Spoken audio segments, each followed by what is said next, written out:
আওয়ামী লীগ কোন রাজনৈতিক দল নয়, আওয়ামী লীগ সন্ত্রাসী সংগঠন। আওয়ামী লীগ বাংলাদেশের স্বাধীনতা সার্বভৌমত্বের জন্য থ্রেট।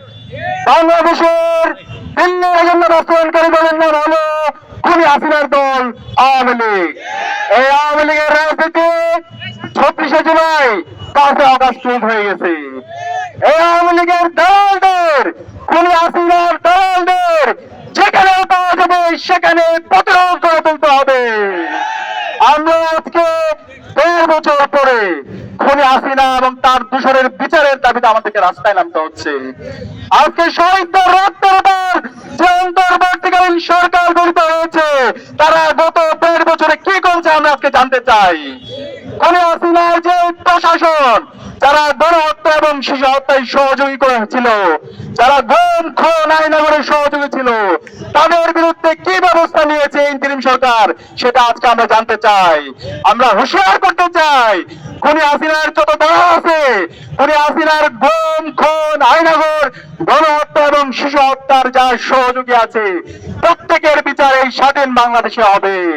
তাদেরকে যেখানে পাওয়া যাবে, বাংলাদেশের মুক্তিকামী ছাত্র জনতা, সকল রাজনৈতিক দল, ছাত্র সংগঠনকে আমি অনুরোধ করবো, খুনি হাসিনার দোষরদের যেখানে পাওয়া যাবে সেখানে প্রতিরোধ করে তুলতে হবে। এদেরকে ধরে থানায় দিতে হবে। এবং আমরা বলতে চাই, এই খুনি হাসিনার ফাঁসি এই স্বাধীন বাংলাদেশে হবে এবং খুনি হাসিনার যত দোষর আছে প্রত্যেকের বিচারে বাংলাদেশে হবে। আজকে আমরা বলতে চাই, আমাদের এই মুক্তিকামী ছাত্র জনতা তারা ঘুমিয়ে যায়নি। যে প্রজন্ম তৈরি হয়েছে তারা ঘুমিয়ে যায়নি।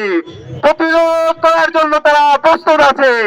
খুনি হাসিনা এবং তার দূষণদের যারা দায় মুক্তি দেওয়ার চেষ্টা করছেন, যে রাজনৈতিক দল হোক, ছাত্র সংগঠন হোক, ইন্টারভিউর মধ্যে যারা ঘাটতি ধরে যারা ফেসিবাদের দোষর হিসেবে কাজ করছেন, তাদেরকে হুঁশিয়ার করতে চাই, আপনারা সাবধান হয়ে যান।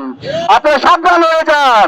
আপনারা যদি খুনি হাসিনাকে দায় মুক্তি দেওয়ার চেষ্টা করেন, বিচারের নামে আপনারা হাইকোর্ট দেখান, আপনাদের প্রত্যেককে আমরা দেখে নিব।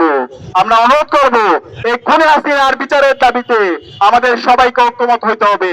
বাংলাদেশে আজকে আমরা দেখতে পাচ্ছি রাজনৈতিক দলগুলোর মতো অনৈক্য, ছাত্র সংগঠনগুলোর মতো অনৈক্য। আপনারা এই অনৈক্যকে দূর করে জাতীয় ঐক্য